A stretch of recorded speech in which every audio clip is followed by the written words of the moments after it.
Kłaniamy się, cześć Sławomir. Cześć, tu Kajra. Moi drodzy, nasz piękny, zabytkowy tramwaj dotarł w bardzo niezwykłe miejsce. Jakie dowiecie się już za chwilę. Zaczynamy!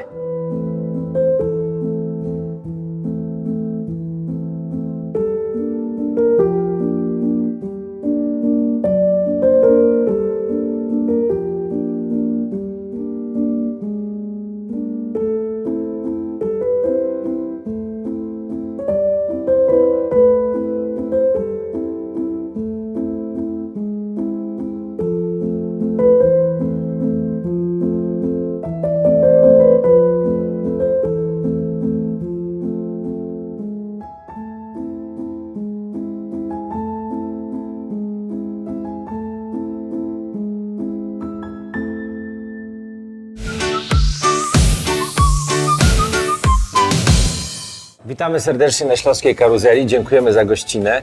Proszę nam powiedzieć, gdzie dowiózł nas ten piękny tramwaj. Tramwaj dowiózł Was do Świętochłowic, miasta, które jest w centrum aglomeracji górnośląskiej, a przestrzeń, w której się znajdujemy, to jest Muzeum Powstań Śląskich. Te ważne wydarzenia dla regionu miały bardzo istotny wpływ dla historii Polski, też i Europy, ale przede wszystkim dla nas, mieszkańców Górnego Śląska. A od jak dawna istnieje to muzeum? Od 2014 roku. No to chyba bardzo ciekawa historia, bo muzeum musiało zgromadzić różne eksponaty. Czy mieszkańcy okolic pomagali w tym, żeby te eksponaty tutaj były? Tak, oczywiście. Właściwie można powiedzieć, że cały czas trwa nabór. Cały czas nam ktoś przynosi pamiątki rodzinne, regionalne, nie tylko związane z powstaniami śląskimi, ale też z historią bliższą naszych czasów. A skąd w ogóle pomysł na to, żeby powstało Muzeum Powstań Śląskich? Na Górnym Śląsku nie było nigdy takiego muzeum tematycznego. Jest muzeum nasze siostrzane, starsze, na Górze Świętej Anny, to jest województwo opolskie. Natomiast w większości muzeów na Górnym Śląsku była część właściwie wystawy poświęconej powstaniom śląskim. Ale jako, że to jest bardzo istotne zagadnienie dla nas, postanowiono, że w związku z ilością eksponatów, które się zgromadziły związaną z tą tematyką, że powstanie jedno właśnie takie tematyczne tutaj w Świętochłowicach. To ja jestem ciekawy, panie dyrektorze, czy miał pan taki eksponat, który pana wzruszył, kiedy tutaj trafił? Oczywiście, to są eksponaty, które też osobiście przekazałem, to są odznaczenia po moim prapradziadku, który brał udział w powstaniach śląskich. A jakie to w ogóle jest uczucie mieć pradziadka, który walczył w powstaniach? No to są takie bardzo emocjonalne, prywatne właściwie takie doświadczenie, takie można powiedzieć duchowe. No bo naprawdę ci ludzie walczyli o polskość tych ziem i starali się w jakiś sposób znaleźć swoje miejsce na mapie świata, na mapie Europy. Od czego powinniśmy zacząć zwiedzanie tego muzeum? Przede wszystkim nasz film, który wprowadza w temat powstań śląskich, gra w nim m.in. Nieodżałowane pamięci Franciszek Pieszka.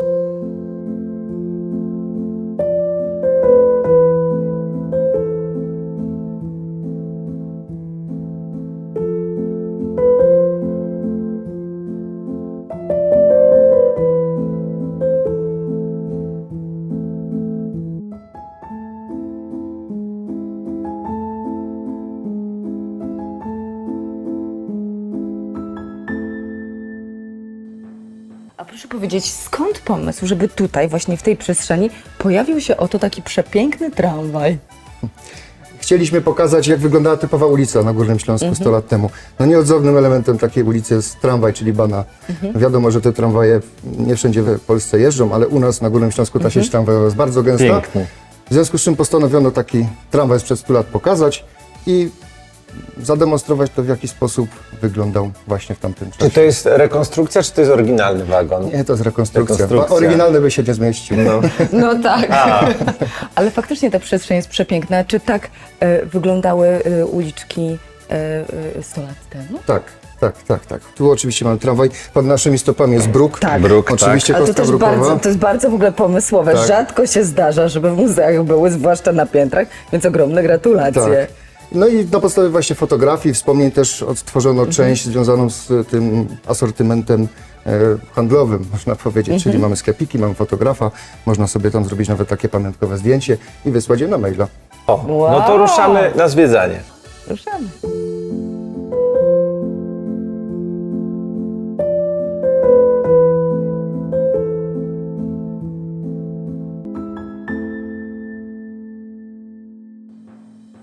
Bardzo interesujący sklep. Ja już zerknąłem, że można tutaj kupić kawę.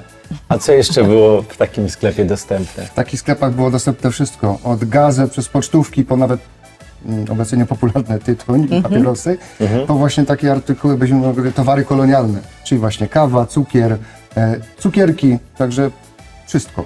Ale tutaj jest bardzo dużo kartek, one są faktycznie oryginalne. Tak, to są oryginalne kartki z początku XX wieku, no, z racji tego, że wtedy była administracja niemiecka, one są w języku niemieckim. Ale naprawdę są przepiękne i faktycznie tak staracie się odwzorować wszystko tak, jak było kiedyś. To pomysłowość naprawdę szapoba. Czy zdarzyło się na przykład, że odwiedzała muzeum jakaś starsza osoba i tak patrzyła i się cieszyła, że faktycznie to tak wyglądało? Zdarzało się, wielokrotnie się zdarzało, tak wracały wspomnienia po prostu z młodych lat, czy nawet wspomnienia, które tam w jakiś sposób były przetwarzane rodziców, dziadków, także oczywiście. jak A najbardziej. dawali uwagę? Nie, panie dyrektorze, to tak nie było, to trochę... Tak, było takich parę spraw, ale to jak w późniejszej części zwiedzania pokażę Dobrze. na piętrze, bo tam Dobrze. faktycznie w mieszkaniu śląskim to tak było parę takich. Tu można sobie zdjęcie zrobić. Dokładnie, tak. Czy mogę? Proszę bardzo. Naprawdę Dziękuję idziesz bardzo. zdjęcia No, robić, oczywiście. Sławomir? Bardzo chcę. Proszę bardzo. I że będzie można sobie zostać z taką pamiątką? Fotografia... Sławomir, jesteś za Umieść duży. twarz zaznaczonym ozarwie dotykając monitora. Czy muszę się troszkę obniżyć? Kamerkę. Kajcie? A, bo to chyba tak trochę dla dzieci. Ty już chyba trochę wyrosłeś, trochę wyżej, bo uszu ci tam nie ma. Chyba ci nie wyszło. Czekaj. A, jeszcze trzeba mail wpisać, tak? No dobrze. Dokładnie. Wpisz mail. Fotografia była ważna w tamtym czasie? Ważna, bardzo ważna była. To była przede wszystkim pamiątka rodzinna. Wiadomo, śluby, komunie, ale też pamiątka z wojska. Często sobie robiono zdjęcia wspólne i wysyłano później z dedykacją. Zdjęcia narzeczonej, narzeczonego, A, okej. trzymano je w portfelach, także oczywiście. A ma pan zdjęcia prapradziadka? Mam, ale tutaj niestety nie są eksponowane z racji tego, że są dosyć malutkie. No, ale to przepiękna pamiątka. I co, wyszło ci? Tak, już zostało wysłane, także słuchajcie też powiew nowoczesności. Jest.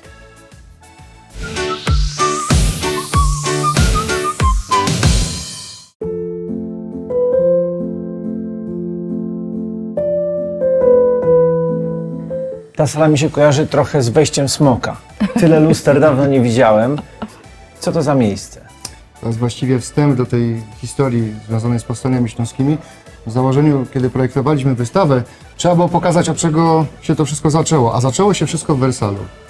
Po I wojnie światowej, w 1918 roku, konferencja wersalska w sali lustrzanej w tym pałacu zadecydowała, że na Górnym Śląsku ma się odbyć plebiscyt, czyli głosowanie, gdzie mieszkańcy mają się opowiedzieć, czy chcą należeć do Niemiec, czy do odradzającej się Polski.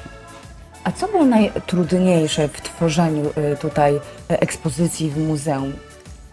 Wypełnienie tej przestrzeni w 100%. Budynek jest zabytkowy, nie można było za bardzo ingerować w jego taką historyczną tkankę. Trzeba było często improwizować, dlatego też ukłon w stronę naszych projektantów, że udało się to w ten sposób wykonać. Czy coś się dzieje, bo ktoś krzyczy? Nie, nikt nie krzyczy.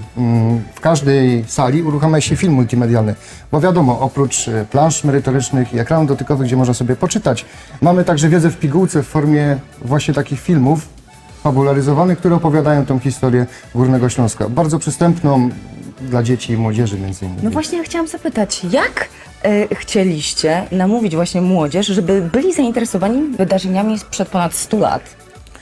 No właśnie tutaj nam w pomoc przyszła technika komputerowa. Wiadomo, eksponaty to jedno, ale eksponat musi do nas mówić, dlatego Tak. też musieliśmy oprócz tego przedmiotu nagrać różnego rodzaju filmy i prezentacje, żeby dzieciaki wiedziały dokładnie, co widzą i jak to później rozpoznawać. Ja bym się chciała dowiedzieć, dlaczego powstania śląskie były tak ważne dla Polski? Przede wszystkim z tego aspektu przemysłowego. Dzięki temu, że powstania śląskie odniosły spory sukces, Polska przedwojenna uzyskała ogromny skarb przemysłowy. Huty, kopalnie, złoże węgla. Dzięki temu mogli budować swoją gospodarkę i się rozwijać, oczywiście do czasu wybuchu II wojny światowej. No i też duży odsetek ludności, który był praktycznie ciążył ku tej polskości. To też było istotne. I nagle znajdujemy się w zupełnie innej przestrzeni. Gdzie teraz jesteśmy? W śląskiej kuchni. W Śląskiej Kuchni. Co można dobrego tutaj zjeść? Oczywiście, wiadomo, karminadle, rolady z modrą kapustą, no i kluski, wiadomo. Skąd pomysł na to, żeby pokazać przestrzeń, w której żyło się w tamtej epoce? Powstania śląskie toczyły się nie tylko na placu boju czy w różnych innych miejscach, ale też dyskutowano o polityce w domu. A kuchnia śląska była właściwie takim centrum nie tylko plotek, ale też i życia rodzinnego. Stąd i właśnie taki pomysł, żeby to pokazać. A proszę powiedzieć, jaki był na przykład udział kobiet też w powstaniach śląskich? Z doświadczeń własnych, ze wspomnień mojej praprababci, między innymi ukrywały też między innymi broń, dokumenty w kuchniach. Kobiet nie kontrolowano. Żołnierze niemieccy nie kontrolowali, bo wiadomo, moralność nie pozwalała. na to, wiadomo. Także Tak. wiadomo, one często były łączniczkami. No i też oczywiście sanitariuszkami no i też to zaplecze gastronomiczne, wiadomo. No tak, no bo jak pełny brzuszek, to chętniej Tak do jest. walki. A jaka jest pana ulubiona śląska potrawa? Rolada, oczywiście, Wiadomo, że modra rolada. kapusta. Kajra, a twoja? Rolada śląska z kluskami śląskimi, bardzo dużo sosu musi być, tylko ja z kapustą zasmażaną. I ponieważ moja mama urodziła się w Wilnie, to tam były dodawane do rolady nie kiełbasa, tylko boczek. Tylko boczek. Tak. A Pawoli z boczkiem czy z kiełbaską? Kiełbasą oczywiście. No ja z boczkiem, no ale ja z Dolnego Śląska. Tak, no robi się bardzo smacznie, słuchajcie, w naszej śląskiej karuzeli. Ja muszę się przyznać, że u mojej babci w domu też było. Moja mama zabrała też do siebie. W każdym domku był taki malutki, piękny zidelek. Tak jest, zwany na po śląsku ryczką. Ryczka. Ryczka. Ale w ogóle fantastycznie, ale myśmy zawsze tego używali właśnie i do, jak człowiek ziemniaki obierał, że to jest takie bardzo wygodne, prawda? A poza tym na przykład jak mamy córkę i przychodzi taki absztyfikant, to od razu go ojciec sadza. I się od razu lepiej czuje, prawda? Prawda? Wiadomo. Można rozmowę zacząć. Wiadomo, A gdzie to, władza. to narzędzie tortur mnie też interesuje. Co to takiego ciekawego? Po śląsku jest to zwane szwękrem, a to jest ręczna pralka. Pralka? No tak, Znaczy no to wiadomo. To się domyśliłem, tak? A tutaj się co, wyżymało? Tym? Wlewało się wodę i to pełniło właśnie funkcję tego Czyli tak się Bębna. machało i tego to się, bębna. i to się Tak prało. jest, tak jest. Okej. Bez czego kuchnia taka śląska nie mogła się obejść? Bez buffeja, czyli kredensu, bez oczywiście stołu, no i półki z takimi pięknymi kubeczkami, które nazywa nam romą z szelkami. To było pokazanie tego, że w domu się dobrze dzieje, dobrze wiedzie, ponieważ gospodyni zawsze dbała, żeby te kubki były jak najbardziej zdobione, żeby pokazać, że się ma pieniądze. O. A, bo im bardziej kolorowo, to tym więcej pieniędzy.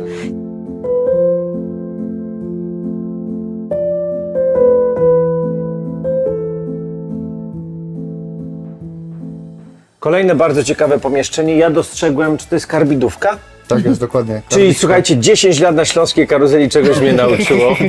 Chciałem kiedyś kupić taką lampę swojemu synkowi, 600. Strasznie Wow. drogi eksponat. Drogie, ale jakże ważne. Do czego był używany? Do oświetlania. W dawnych czasach, kiedy górnicy szli na szychtę, nie było lamp elektrycznych, używano właśnie lamp karbidowych, no, dosyć specyficznych, bo wydzielał taki specjalny gaz, który miał taki nieprzyjemny zapach, ale je napełniano, używano przez kilkanaście godzin szychty, no i przynoszono je do domu, stąd właśnie i na szafie się to u nas znalazło. Czyli tutaj mieszkał górnik, który przychodził po pracy i co na niego czekało w domu? Obiad, wiadomo, przede wszystkim obiad. Potem chwila wytchnienia, można było z kolegami pograć w karty, jak później przyszli, Tak. czyli śląskiego brydża, czyli szkata, coś do poczytania, ale też i do porozmawiania, do pobawienia się z dziećmi, no dużo tego było. Ja widzę, że jest przepiękne, jesteśmy też, bo to jest i salon, i sypialnia w jednym, tak? Tak, tak. Bo że jest łoże jednoosobowe. Czy w tamtych czasach było tak, że faktycznie sypialnie czy łóżka były dzielone, czy jednak małżonkowie spali razem? Nie, w tamtych czasach te łoża małżeńskie nie były wspólne, one były podwójne, ale dzielone. To często był prezent ślubny i taka ciekawostka, często meble towarzyszyły rodzinom przez całe życie. Jak panna młoda dostała we wianie, czyli w prezencie ślubnym takie meble, no to praktycznie do końca życia ich używała. Czyli każdy spał oddzielnie w swoim łóżeczku? Tak. No wiadomo, że czasem się tak No, nie znaczy, zdarzało. że Czyli się- wracamy że do się śląskich stworzyło- tradycji, Kajra. Co jest w ogóle bardzo ciekawe, że faktycznie jednak z wiekiem człowiek lubi się wyspać mimo wszystko. Wiadomo, że się spotyka raz na jakiś czas w wspólnym łożu.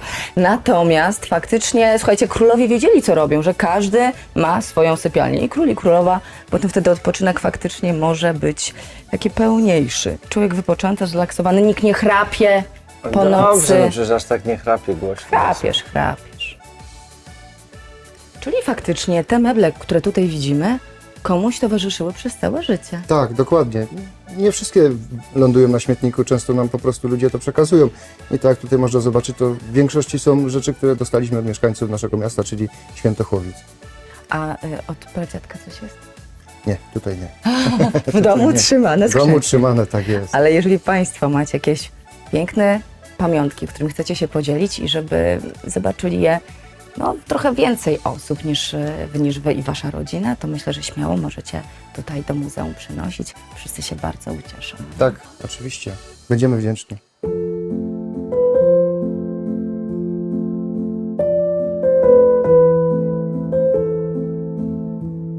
Patrzę na te eksponaty i tak sobie myślę, że oprócz tej walki zbrojnej to była też taka, jakbyśmy dzisiaj powiedzieli, wojna medialna.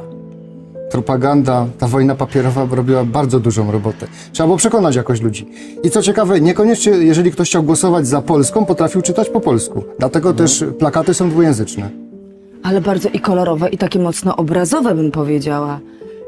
Ale ja potrzebuję zrozumieć, czy w tamtym czasie jakby Polacy, Ślązacy jakby walczyli z Niemcami, Ślązakami, czy o co chodziło? Nie, to jest bardzo trudne, bo często te granice przebiegały wśród rodzin. Jeden brat na przykład głosował za Polską, a drugi głosował za Niemcami. Jeden był w wojsku niemieckim, a drugi był powstańcem śląskim. I później po tych całych wydarzeniach oni praktycznie do końca życia potrafili się nienawidzić z tego powodu. Czyli jednak historia kocha po prostu powracać i takim naprawdę czasami mocnym i przykrym kołem się toczy, nie? Że do takich Dokładnie. podziałów dochodzi i że to było 100 lat temu i że jakoś chyba jednak słabo wnioski wyciągamy niestety. Wszystko jest aktualne. Na przykład to jest takie hasło: śmierć zagraża przy Niemcach. Dlaczego? Nie, jest od głodu, moru, wojny, zachowań na spanie i przyłączenia do Niemców. Niemiec. Góry się... I od Niemców.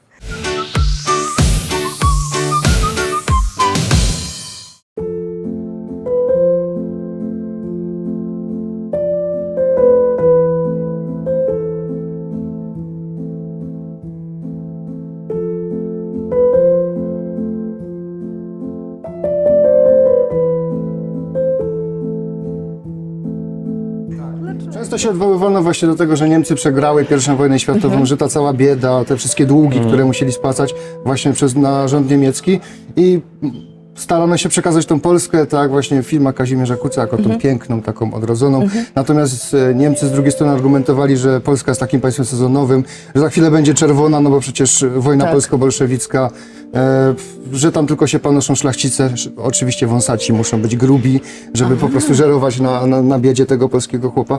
Także no, argumenty były często tak drażliwe i trudne, że też i do rękoczynów dochodziło na takich wiecach propagandowych. Wow. Ale generalnie Ślązak to Polak, czy Ślązak to Niemiec? Nie jest to oczywiste. Tak, historia nie jest biało-czarna, historia jest szara. A nie można było po prostu, że jest i tym, i tym? Różnie to bywało. Czasem zmieniano te poglądy. Na przykład początkowo się utożsamiano z daną opcją polityczną, ale później na skutek tego, co widział, doświadczył, zmieniał te przekonania. Ale często się też do nich rozczarowywał. No tak, właśnie, tak to wyglądało. Czyli propaganda faktycznie sprawiła, że ludzie zagłosowali w plebiscycie? Dokładnie. No ale też i mieli charyzmatycznych przywódców. No, najważniejszym ze strony polskiej był Wojciech Korfanty. On też bardzo fajnie potrafił sobie zjednywać ludzi, bo on pięknie mówił po polsku, ale też płynnie przechodził po niemiecku, ale też godał po śląsku, więc potrafił zjednać sobie też swoich słuchaczy. Okej, to w jakim języku tu mówiono? W tych trzech, tak? I czy generalnie Ślązacy dogadywali się po śląsku, czy jednak po polsku i po niemiecku?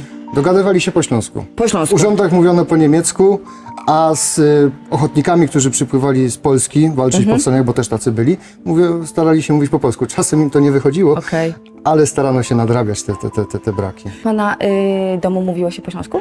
Mówiło się. Godało się. Godało. To czy faktycznie jakby ta tradycja i języka śląskiego, jak chciałby pan, było przekazywana? Oczywiście, to jest nasza tożsamość. A który pan język woli? Polski czy śląski? Po polsku trzeba umieć. A śląski to jest taki właśnie nasz rodzimy, który się w domu goda. No to idźmy, godojmy dalej. W jakim miejscu teraz się znajdujemy? Znajdujemy się w drukarni materiałów propagandowych, plebiscytowych. Okej. I to tutaj to powstawały, naprawdę te plakaty są magiczne. I grafiki, które zostały stworzone. Wstrząsające.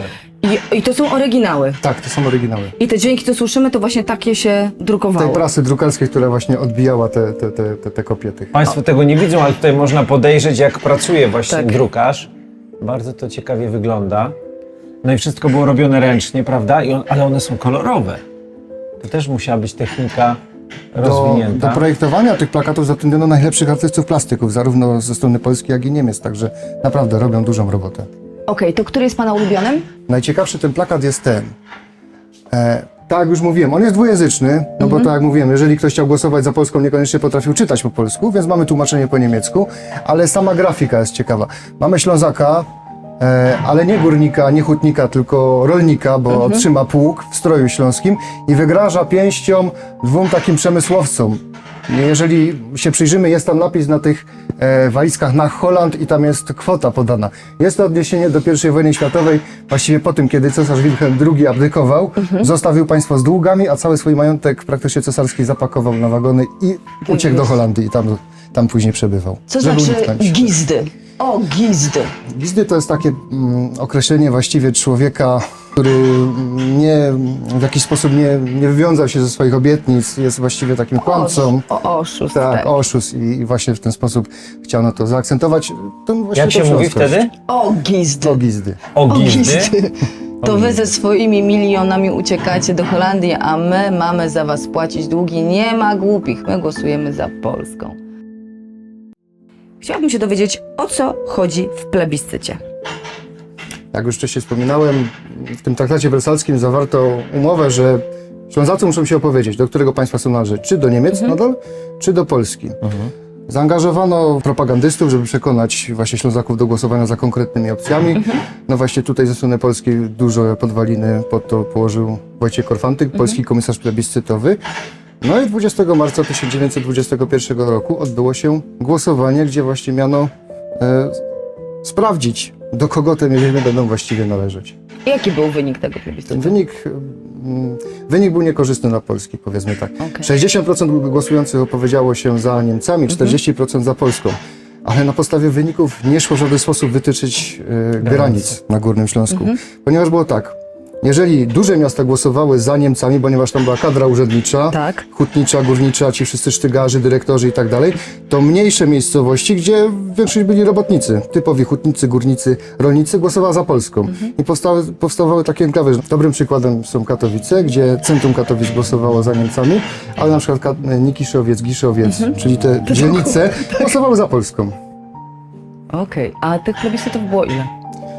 Plebiscyt na Górnym Śląsku odbył się jeden, ale w ogóle plebiscytów w całej Europie było kilkanaście, ale ten na Śląsku jest najważniejszy z powodu tego przemysłu, który tutaj miał kluczowe znaczenie. Czyli tak naprawdę plebiscyt nie wyznaczył tego.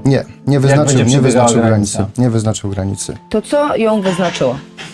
Po plebiscycie alianci, którzy tutaj administrowali tym Górnym Śląskiem, czyli Francuzi, Brytyjczycy i Włosi, zaproponowali bardzo niekorzystny podział. To właściwie Polsce miały przypaść takie właściwie skrawki Górnego Śląska, a większość miała przypaść do Niemiec. Korfanty ze strony rządu polskiego, który właśnie kierował tą akcją plebiscytową, no niewiele kategorycznie odmówił. Miał ciche konszachty z Francuzami, którzy mieli dużo tutaj do powiedzenia i powiedzieli, że oni nie będą robić przeszkód, jeżeli tutaj wybuchnie kolejne powstanie, które ma zadecydować już właściwie o tym, co będzie z tymi ziemiami. Trochę powiem wam, że to, co się dzieje teraz z Ukrainą, ze Stanami Zjednoczonymi, z Rosją, trochę Może historia to kołem pokazuje, się że ta toczy. historia cały czas jest, prawda? Dokładnie. Podobna i trudna i ciężka. A ludzie cierpią. Jak sobie faktycznie te rodziny, które były tak podzielone, jak one się przy tym plebiscycie całym dogadały?